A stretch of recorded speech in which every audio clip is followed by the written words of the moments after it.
Bueno, vamos a hablarle de un tema del que tanto hombres como mujeres debemos estar informados, no solo para aprender, sino también para ser empático. Y le voy a hablar de la menopausia. Y tenemos a una de nuestras consentidas que nos va a ayudar en este proceso que queremos compartir con ustedes.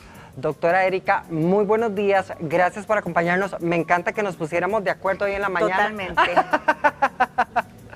Muchas gracias, un placer. No, gracias a usted. Doctora, el tema de la menopausia, yo creo que todavía a nivel de información tenemos muchos vacíos porque creemos a lo mejor que es una etapa muy lejana y es una etapa que se gesta todos los días.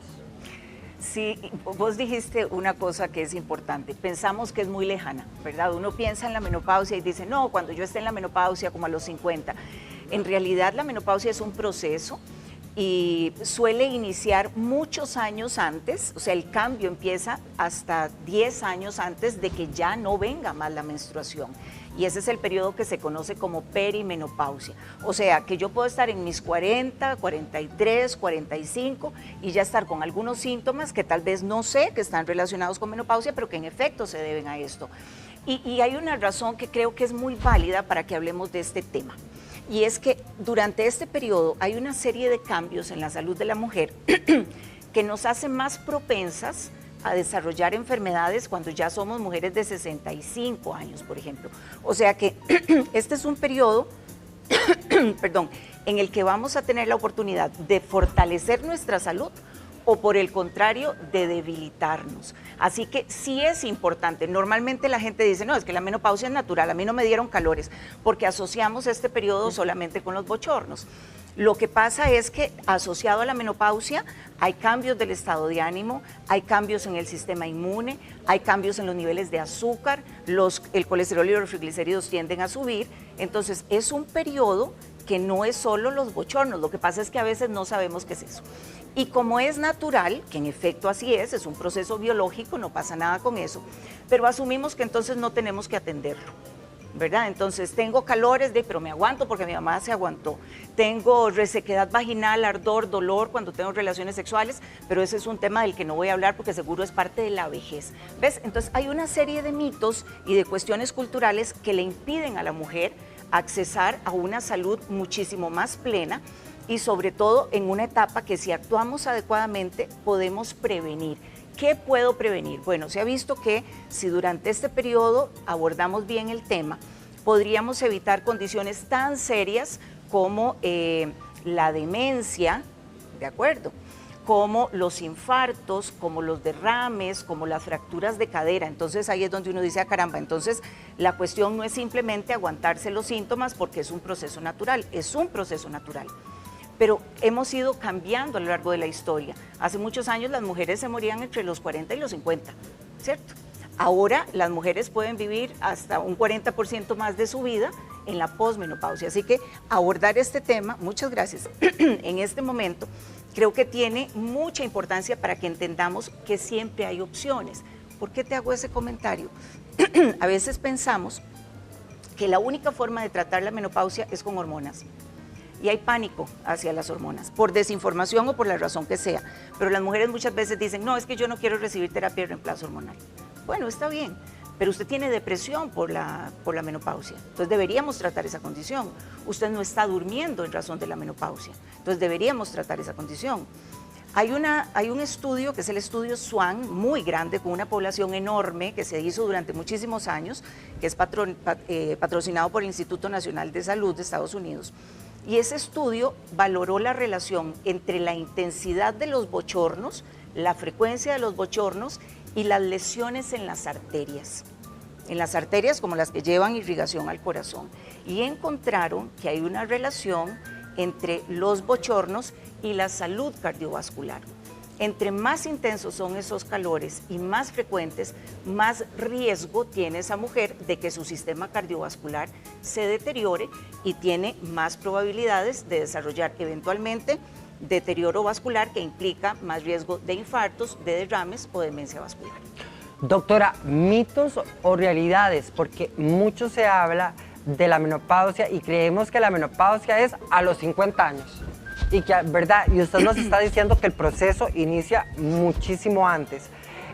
Puede ser que a los 50 años se vea de manera más marcada o que la mujer en este caso ya se sienta más como en esta etapa de la vida, en este proceso, pero eventualmente estos síntomas de los que hablamos a los 50 años pueden sentirse un tanto más acelerados a más temprana edad. Claro que sí, hay mujeres que desarrollan menopausia precoz o menopausia temprana. Antes de los 40 años, hay un porcentaje de mujeres que antes de los 40 ya entraron en su menopausia, por diferentes razones. Hay mujeres a las que les tienen que hacer una cirugía en donde les quitan los ovarios, que son los que producen estas hormonas, y les quitan generalmente útero y ovarios, y entonces entran en una menopausia quirúrgica porque les tuvieron que quitar eso a los 35, a los 37. Otras entran antes de los 45 años, y las latinoamericanas se supone que entramos en menopausia entre los 49 a los 52 años, la mayoría. Pero en efecto, vea que eso que usted menciona es muy importante. Mucho antes de los 50, algunas mujeres ya desarrollan la menopausia. Y la perimenopausia, que es cuando todavía tenemos menstruación, pero ya anda medio irregular, ¿de acuerdo? Puede ser que un mes me viene, otro mes no. Pero además de esa irregularidad que yo percibo en los ciclos, los valores de mis hormonas ya empezaron a bajar. ¿Cuáles hormonas? Los estrógenos, que son importantísimos. Ahora podemos mencionar algunos de los efectos de estas hormonas. Entonces, hasta 10 años antes de que se vaya la menstruación, yo puedo empezar a tener síntomas. Entonces, es importantísimo porque a veces las mujeres piensan que lo que pasa es que están medio jodidas de la cabeza, ¿verdad? Y hay todo un tema cultural con esto. Entonces dicen, no, mira, pero es que estoy, que si me vuelven a ver feo lloro, y luego estoy chichosa, y luego se me están olvidando las cosas, y ya no soy multitasking. Todos esos síntomas son propios de los cambios de estrógeno, porque mi mente, que es esta maravilla de la representación mental que yo hago en mi realidad, de todo lo que yo puedo generar en esos procesos de pensamiento, depende de las hormonas en gran parte. Entonces, bajan esas hormonas, estrógenos, digamos que son los más representativos, pero también juega ahí la progesterona, que es otra hormona que producen los ovarios, y entonces mis procesos mentales cambian porque mi bioquímica cambió. Entonces, mi estado de ánimo es diferente. Un día estoy bien, otro día no tan bien desde el punto de vista de ánimo. Pero además ya no me estoy acordando tan bien de las cosas. Y entonces la gente a veces se asusta y dice, qué raro, estoy jodida de la memoria, ¿verdad? O ya no estoy siendo capaz de concentrarme, estoy disminuyendo mi productividad en el trabajo. ¿Y a qué le atribuyo eso? Si soy una mujer de 43 o 45 años, ¿a qué se lo puedo atribuir? A las hormonas. Muchas veces en el mismo ámbito de salud hay desconocimiento sobre esto. Entonces las mujeres no saben que esas condiciones se deben a la perimenopausia. Y entonces muchas veces no reciben tratamiento, se continúa o se perpetúa la idea de que son estereotipos e ideas de que las mujeres somos emocionales, temperamentales. Bueno, claro, tenemos una serie de cambios porque estamos expuestas a esas variaciones en las hormonas y las hormonas determinan mi estado de ánimo. Pero si entendemos que eso puede tener un abordaje, pues se nos haría muchísimo más fácil la vida, ¿verdad? Y hay otras condiciones que me parece que son interesantes de mencionar, que ahí me dirás si te parece, pero también es la parte de la sexualidad de la mujer en la etapa de la menopausia y la perimenopausia. Doctora Salazar, y sí vamos a entrar en eso, pero antes quería despejar un tanto los mitos que se dieron entre la década de los 60 y 70 con el tema del reemplazo hormonal y la farmacología existente. Estudios que encendieron alarmas porque fueron, entiendo que mal hechos, pero que después dan una bandera de bien, de bienestar y demás. Entonces, mitos y realidades sobre el reemplazo hormonal, que todavía es un tabú entre las señoras. Así es, eso que mencionas, yo creo que sí, si tuviésemos más información en relación con este tema, tomaríamos mejores decisiones. Hay un estudio que es famosísimo, que es el Women Health Initiative, o estudio WHY por las siglas. Y ese estudio se hizo en una población de mujeres que la mayoría de ellas eran mayores de 60 años y se utilizó una terapia hormonal muy específica con estrógenos equinos conjugados y una progestina derivada de los orines de la yegua. Es decir, se utilizaron ciertos fármacos con características muy particulares. Ese estudio se detuvo porque los investigadores consideraron que las mujeres que recibían ese tratamiento estaban desarrollando más cáncer y más infartos y derrames. Bueno, Ese estudio fue todo un boom y a partir de ese estudio, imagínate que disminuyó en un 80% la prescripción de terapia de reemplazo hormonal. Años después reevalúan el estudio, parte del mismo equipo que lo había hecho, y llegan a la conclusión de que en realidad no se puede asegurar que las muertes que se dieron durante esos años de estudio fueron por el uso de la terapia de reemplazo hormonal, pero ya el daño estaba hecho. Entonces eso generó muchísimo miedo en la población. Ahora, las hormonas pueden producir cáncer. Si yo uso hormonas en la parte de terapia de reemplazo hormonal, puedo desarrollar un cáncer de mama o un cáncer de útero. En efecto, las hormonas tienen un rol muy importante en el tejido mamario y en el uterino.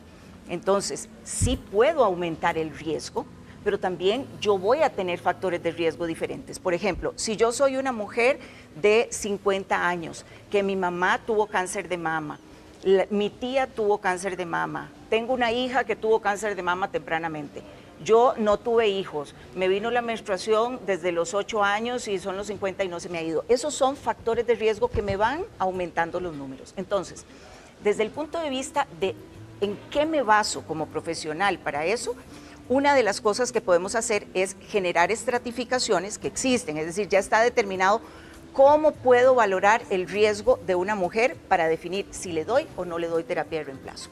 Entonces, no es que a todas les vamos a dar terapia de reemplazo hormonal y no es que la terapia de reemplazo hormonal produce cáncer en todas las mujeres. Aquí el mensaje sería, por favor, en cada mujer, el caso es diferente, el caso es distinto. El asunto es no suframos, ¿verdad? No aminoremos nuestra calidad de vida y la calidad de salud que podemos tener en los años. Valorémonos con un especialista que nos diga qué tanto riesgo tengo yo para usar terapia de reemplazo. Si no tengo un riesgo aumentado, ¿la puedo usar? Perfecto, enhorabuena. ¿Qué tipo de tratamiento? Porque eso es importantísimo. Y si no la debo utilizar porque tuve un cáncer de mama, porque tengo mucho riesgo, porque tuve un tromboembolismo, bueno, entonces, ¿qué otras opciones hay? Porque siempre las hay. Es la doctora Erika Salazar quien nos acompaña esta mañana y hablamos sobre mitos y realidades en torno a la menopausia, un tema en el que tanto mujeres como hombres debemos estar enterados, y vamos a darle, nomás terminamos esta entrevista y vamos a abrir otro campito para que venga la doctora en los próximos días, porque me parece que hay mucha tela que cortar en esto, y el tema también de la sexualidad y cómo llevarla en ese proceso me parece fundamental.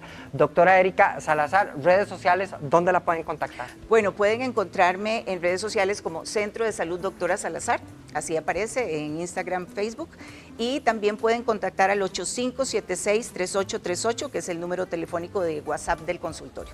Esas son las vías más fáciles. Repítame el número de teléfono, ahí aparece en pantalla. Ajá, 8576-3838. Ok, doctora, gracias por habernos acompañado. A ustedes. Un gusto, como siempre, tenerla con nosotros. Griselda, usted tiene más adelante.